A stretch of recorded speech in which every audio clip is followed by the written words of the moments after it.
Ассалаумағалейкум, құрметті көрермендер. Бүгін бізде сұхбатта Арқалық жастар футбол клубы қоғамдық бірлестігінің төрағасы және қаламыздың футболдан бас жаттықтырушы Айтқазин Иманбек бауырымыз. Уалейкум ассалам, барлықтарыңызға Сұхбатқа келіскеніңізге рахмет. сіздерге де келгендеріңізге. Осы жексенбіде біткен облыстық чемпионаттан екінші орын алғандарыңызбен құттықтаймыз. Сұрақтың бірінші сұрақты сол чемпионат қалай өтті, сол туралы айтсаңыз. Көптен көп рахмет. Бұл чемпионат бір айға жуық уақыт аралығында өтті. Барлығы 24 команда қатысты.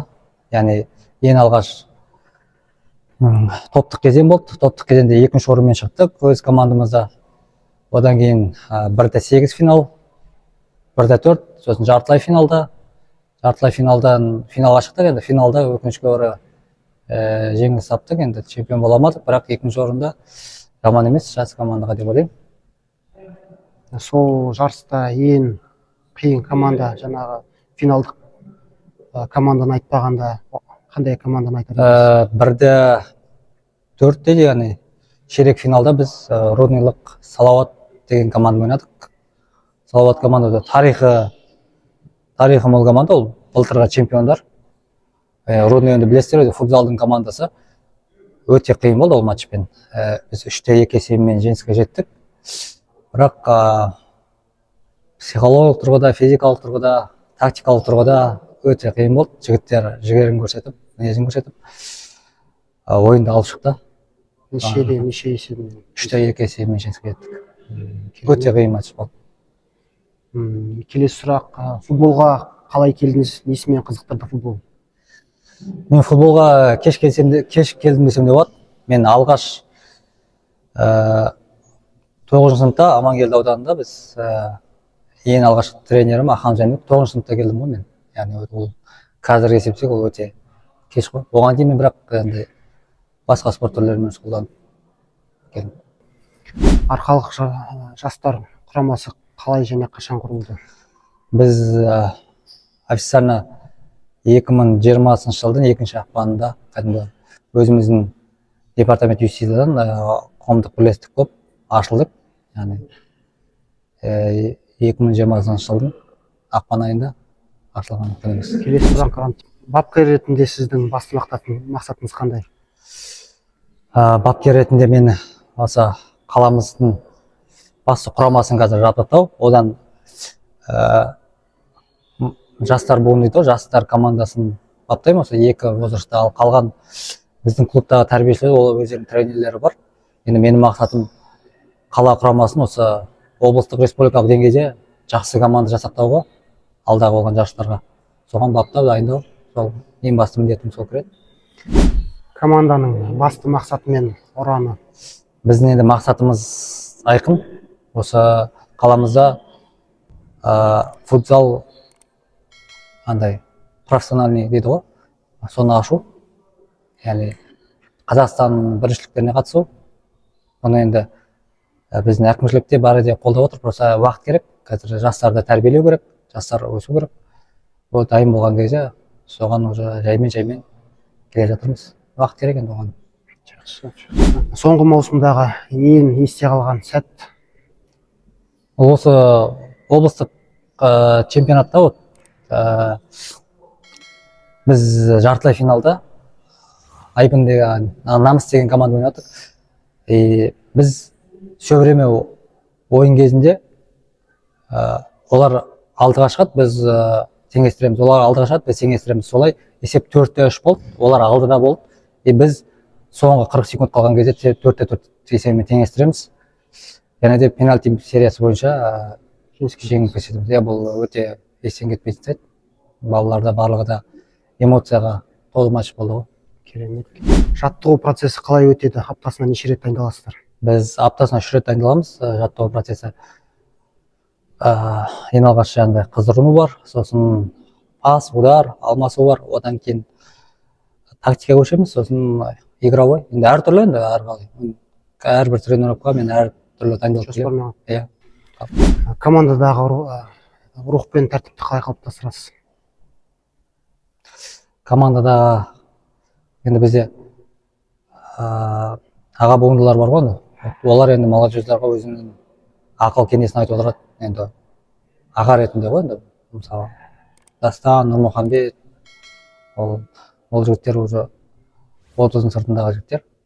Олар енді жаңағыдай маған көмектесіп тәртіпке жауап береді. Енді жастарды қазір тәрбиелеу қиын, бірақ енді біздің командада уже жастар да өзінің орнын біледі.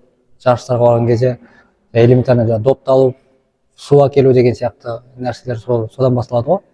Оның бәрін атқарады, ол өзі солай болса поколение болып сол кетіледі ғой тәртіп. Ал енді қиын, енді кейде кешігіп келіп жатады, жаңағыдай өзінің семьялық жағдайына болсын, жұмыстың жағдайына болсын, ондайды енді кешіріммен қараймын. Кейде ойын кезінде эмоциялық сәттер болады, қиыншылықтар болады, сол кезде оны қалай шешесіз? Эмоция әрине ол сонысымен қызық қой, біздің именно футбол эмоцияға. Егер кейде эмоция алып шабыттанып жеңіске жетеміз, кейде эмоцияға беріліп қойып жеңіліп қоятын кездеріміз де бар. Осының бәріне баланс ұстап отыру керек. Мен өзі сабыр сақтауға тырысамын негізі. Жеңісте болсын, жеңісте болсын, енді бәріне кейін сосын анализ жасап, сосын жаңағыдай мында мына жерде дұрыс емес, жаңағыдай кейін анықтап жатамын да. Матчтан алдында, кейінде артық сөз сөйлеп қойғым келмейді. Ондай тренерлердің қатарында емеспін. Бірақ болады эмоцияға беріп қоятын кездер. Онсыз болмайды. Енді ол әр адамның басында болады деп ойлаймын. Келесі сұрақ, футболдан тыс немен шұғылданасыз? Хоббиіңіз бар ма? Футболдан тыс па? Енді футболдан футбол дейсіз ғой. Мен ауыл жаққа барып, балық аулап, ауылда жаңағыдай Атқа міну дейсіз. атқа міну болсын, иә. Ауылдың тіршілігімен барып демалып қайтамын. Келесі сұрақ, қаламызда футзалдың дамуы туралы пікіріңіз қалай, қандай деңгейде? Енді қарқынды деп айта алмаймын, бірақ енді қолдан келгенше жұмыс істеп жатырмыз. Енді барлық біздің жасөспірімдер осы футзалды дұрыс үйрену керек ең бастысы. Футзал бұл отдельно вид десек, футболдан бөлек десем де болады. Футболда бөлек, футзалда. Екеуін де енді дұрыс үйрету біздің мақсатымыз ғой. Жақсы футболист шығу үшін. Олар кейін сосын өсе келе уже қаламыздың деңгейін көтеретін футболисттер. Орташа деңгеймен дамып жатырмыз енді. Қарқынды даму үшін біраз нәрсе керек қой. Келесі сұрақ, футзалға, футболға болсын, мемлекеттен бөлек қандай спонсорлар дейді ғой, сондайлар бар ма сіздерге? Спонсор жағы бізде өте қиын, шыны керек. Оны жасыратын не жоқ. Бізде жарысқа барайық деп осылай республикалық турнирге келсең, уже кірген бетте уже білесің оны.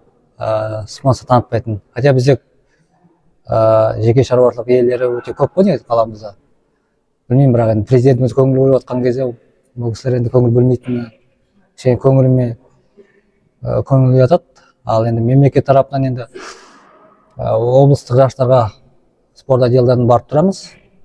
Ал енді басқа мен өзімнің жарыстарыма оны өзімнің қаражатым, болмаса енді балалардың минимальный дейді ғой анау.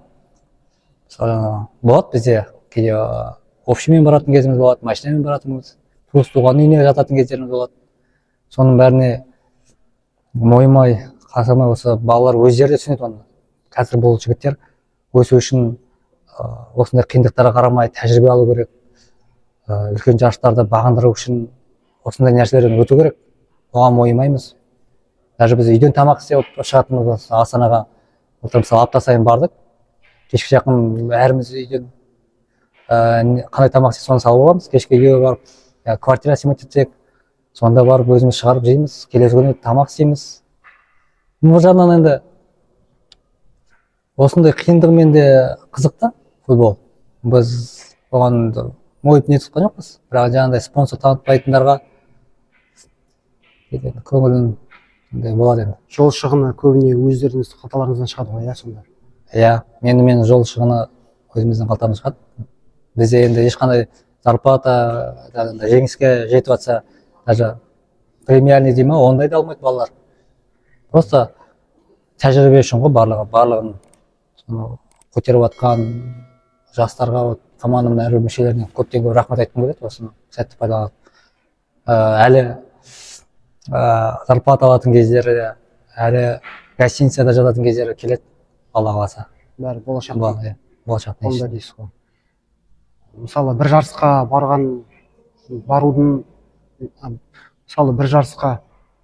барудың өзіне мысалы орта есеппен қанша ақша кетеді бір адам басына? Адам басына демей ақ қояйын, бір барып келуімізге 100 мың кетеді ғой. 100 мың кетеді. Соны балалар өздері қалталарынан шығарады.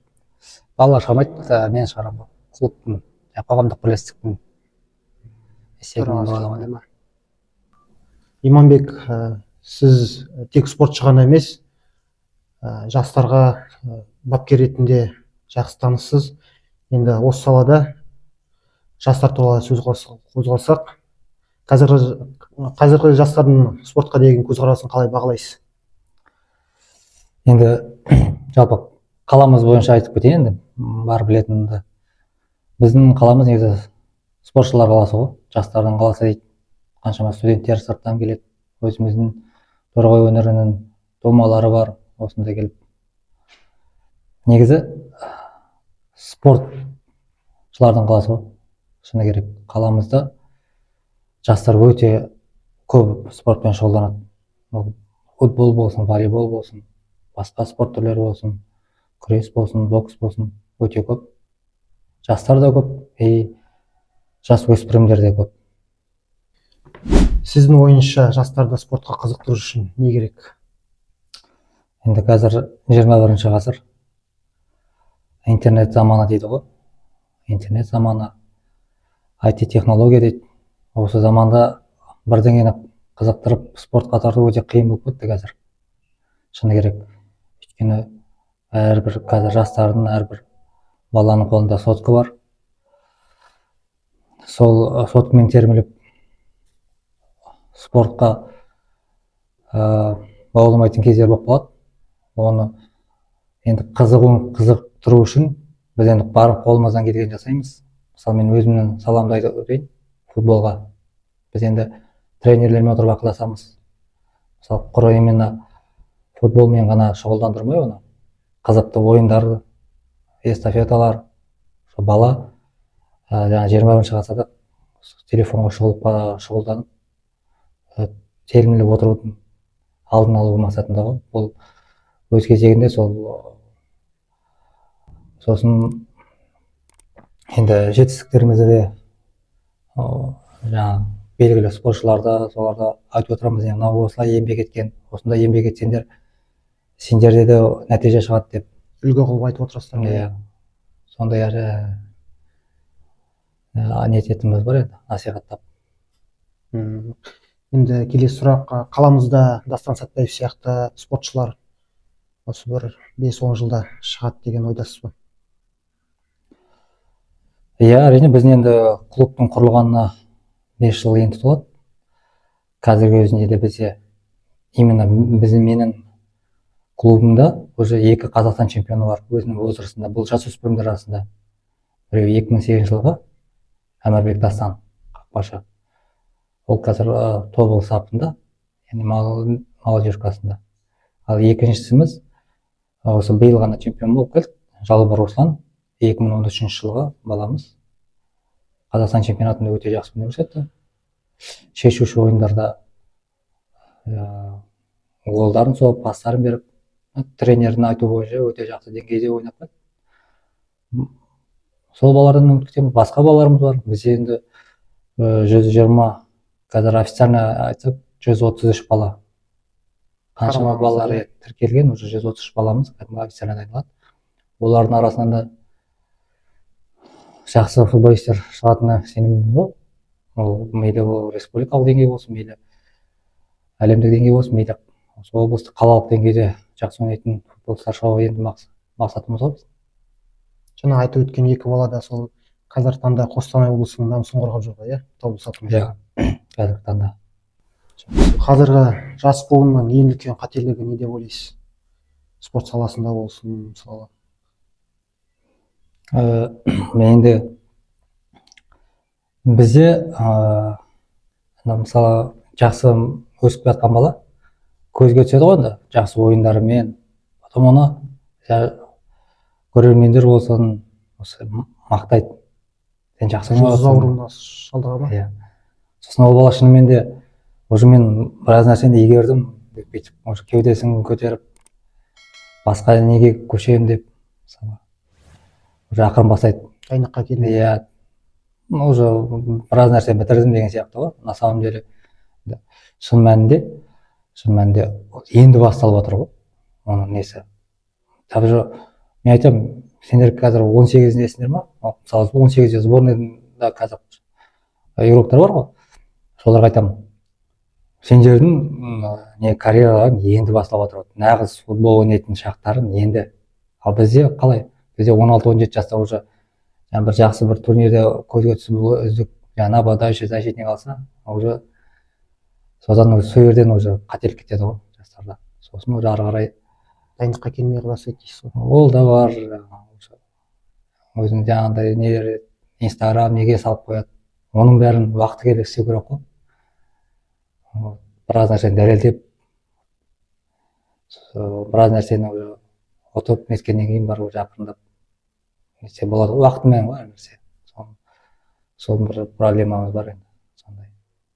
Сіздің ойыңызша осы Қазақстанда футболдың неге дамымай жатыр деген ойға сұрақ келсе, сондай қандай жауап бересіз?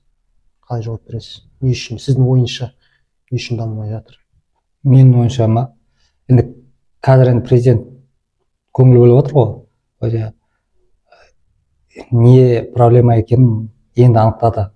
Менде оны бәріміз де білеміз негізі. Ең бастысы балалар футболы. Одан кейін инфрақұрылым. Яғни ойнайтын зал керек. Зал болсын, поле болсын, стадион болсын. Енді қазір уже Қазақстанда уже 30 жылда салынбаған, биылдың өзінен 6 стадион салынып бастады. Оның біреуі уже аяқталды. Осының бәрі, сосын академиялар ашылу керек көптеп Қазақстан бойынша. Егер академия болсын, клубтар болсын көп болса, яғни біз мысалы мен өзім балаларымды просмотрға біреуіне өтпесе, мен екіншісіне апара аламын. Екінші өтпе, үшіншісіне, төртіншісіне өтпе. Уже просмотрлар да көбейе бастайды. Енді ол біреуіне болса, біреуіне өтіп ары қарай уже кәсіби футболшы болып кетуіне болады ғой. Инфрақұрылым, балалар футболына көңіл бөлу, академиялар салынып кетті. Осының барлығы бірақ қазір енді басталды ғой. Негізі менің оның жауабын іздеп тапқан едім. Мына көшпенділер деген Ілияс Есенберлиннің кітабында не келеді, бір бай ұлды болған кезде, бәлен жыл кішкентайлы болмай, сол кезде түйе жарыс, ат жарыс, сосын жаяу жүгіруден жарыс ұйымдастырады. Сосын үшеуіне де бір алтын құйма дейді ғой, сондай тігеді, 3 алтын құйма тігеді. Сол кезде қазақтар намыстанып жүгіруден жарысқа қатыспапты. Түйе жарыстан өзбек жақтары ұтқан, ат жарыстан қазақтан, төре тұқымынан осы Керей мен Жәнібектен Керейдің ұлы ұтады, соның аты бірінші келеді. Сонда үшіншісінде қожалардан бір кісі келіп жаяу жүгіруден сол кісі ұтады да. Сонда жазып қойғаны айтады да, біз қазақтар жүгіруден намыстанамыз дейді. Негізі оны олай айтпайды, негізі төре тұқымдары жүгіруден намыстанды деп келтіреді да, сол кезде қазақтар да қатыспаған екен. Мен өзім ойлаймын, негізі қазақтың қанында қатты жүгіруге деген ынта жоқ, бірақ ақырын келе жатыр ғой, айтады ғой, 100 жылда. Енді біз енді көшпенділердің ұрпағымыз ғой. Бізде ат көп бар деген. Бірақ біз негізі халық қанымыз таза қалыппыз ғой. Бізден негізі шат, просто дұрыс көңіл бөлінбеген ғой. Дұрыс жүйе болмаған, бір немен жұмыс істесек жаңағындай қателіктермен, бізден де бір 10-15 жылда уже әлем чемпионатына шығатындай команда еді. Кеше мысалы Қайрат пен Реал дейсіз. Иә, ол матч бар. Әлем чемпионатына Фарерские острова дейді ғой, Фарер аралдары дейді. Халық саны 528 мың, жарты миллион, Қостанай облысынан сәл көп енді. Сол команда шығуға мүмкіндік бар. Прямой путевка емес, андай стыковой матч дейді ғой, соған қатысуға мүмкіндік бар. Егер соңғы матч жеңсе, қарап отырсаңыз, кішкентай ғана халық, кішкентай ғана жері бар. Сол секілді тағы да бір осы Косово елі кішкентай жері ғана бар. Мәселе ода емес, мәселе халықтың санында емес, мәселе жүйеде ғой. Дұрыс реформа жасап футболды дамытамын десе, бағдар дұрыс болу керек қой. Сол кезде ғана дамимыз. Келесі сұрақ, сіздерде мысалы клубта ойыншылар футболдан бөлек өздерінің жұмыстары бар, кәсіптері бар, иә? Енді біз әуесқой командамыз ғой. Әуесқой команда. Әлі профессиональный команда болған жоқпыз. Профессиональный команда болса, онда оңай болатын барлығы. Бізде команданың жартысы студент, жартысы тұрақты жұмысы бар. Олармен студенттерге енді оңай. Оларда енді сабағы бар, несі бар. Тренировканы қалдырмау жағынан олар жақсы. Ал енді жұмысы барлар, оларға қиын. Өйткені олардың смендері бар, кейбір ауысыммен істейтіндері бар. Олар бір аптасына мысалы 3 тренировка болса, оның екеуінде немесе біреуінде точно келе алмайды. Сондай жағдайлар бар. Оларға енді қиын, шынымен де. Енді көбісі қаражатқа тіреледі дейсіз ғой, осы футболға тірелгенде. Футбол енді қаражаттың көп жұмсалатын спорттың түрі ғой. Әлем бойынша енді болған тең келетін спорт түрі жоқ қой негізі. Әлем бойынша мен Қазақстан айтқан жоқпын, бізде енді өзіміз ұлттық спорт түрлеріміз бар. Бірақ әлемге салғанда енді номері бір. Ешқандай спорт түрі тең келмейді. Иә, көрермендер ең көп спорт түрі осы футбол дейсіз ғой. Көрермендер спортпен шұғылданатын да қанша 1,5-2 миллиард па сондай адамдар шұғылданады. Жастар ел болашағы дейміз. Ал сол жастардың дені сау, рухы мықты болу үшін не жетіспейді деп ойлайсыз? Рухы мықты, Дені сау. дені сау жастар енді бұл біздің болашағымыз ғой. Оларға мен өзімнің практикамдан мысал келтіріп өтейін. Салауатты өмір салты ғой. Яғни ерте тұруым бар, ерте жатуым бар, тамақтануым бар, режимім бар, бос уақытында тиімді пайдалануым бар, спортпен шұғылдануым бар. Осының бәрі кіреді ғой негізі. Бәрін дұрыстап, қалай айтсам екен, зиянды нәрсемен шұғылданбай, өмірлік бір қағида қойып, әрбір күнге жоспарлап, мен бүгін мынаны істеуім керек деп өзіне есеп беріп отырып, барлығына да уақытты үнемді пайдаланып отырып жетістікке жетуге болады негізі. Осының барлығын ұстанса, сол жақсы еліміздің болашағын үміт күтетін жастардың бәрі осыдан шығады ғой. Келесі сұрақ, сіз өз командаңызға және де өзіңіздің шәкірттеріңізге насихат айтасыз ба? Осы өмірде болсын, сол футболға қатысты болсын. Үнемі айтамын десем де болады. Үнемі. Өйткені мен оны WhatsApp группамыз бар өзіміздің командада. Сонда бір интернеттен бір жақсы видео көріп қалсам, мотивациялық видео болсын, ол жаңағыдай тәрбиелік видео болсын, жіберіп отырамын. Онысы болмайды, айтып отыру керек насихат. Өйткені ол соны құлағына сіңсе егер, шынымен де осы дұрыс екен, осы мынаумен демесе, оған уже пайдалы. Мен өзімнен де енді тренировканың алдында болсын, не болсын, жеке болсын, үнемі айтып отырамын ғой, қолымнан келгенше насихаттар. Футболда шәкірттеріңіз жарыста жеңіліп жатыр делік мысалы. Сол кезде қандай сөзбен оларды рухын оятып, қалай мотивация бересіз? Енді жеңіліс енді ол осы мысалы болады ғой, кейде балалар өздерінің көңіл келері болмай, сол дайындықта жасап жүрген ойындарын көрсете алмай, болмаса жанып кетеді дейді мысалы жарыста. Сондай жағдайда мысалы қандай сөз айтасыз мысалы өзіңіз? мұндай жағдай енді өте көп болды ғой бізде. Біз енді бір коронный сөз дейді. Біз енді қатысып жатқанымызға уже республикалық турнир болсын, облыстық турнир болсын, енді ғана құрылған командамыз ғой. Өте жастар көп, жастар өте қателікті көп жасайды. Бұл қателік андай не дейді ғой, жасау өзі керек қой, сондай сабақ алады. Иә, онсыз болмайды. Мен қазір барып 17-18-дегі баладан барып керемет деңгейдегі футбол сұраса, сондай деңгейде ойна десем, ол менің тарапымнан дұрыс емес. Ол бала әр нәрсені өте этап-этабымен өту керек. Мысалы 18 және 22 жас кезінде ол кәдімгі қатайып, өзінен жаңа қателіктерінен сабақ алып, сол қателіктермен жұмыс істеп, үйрену керек, қателесу керек. Ол спорттың болсын бір бөлігі ғой. Енді сондай жеңілістер кезінде мен өте қатты андай қысым жасамаймын командаға. Өйткені шынымен де мықты командалар болады.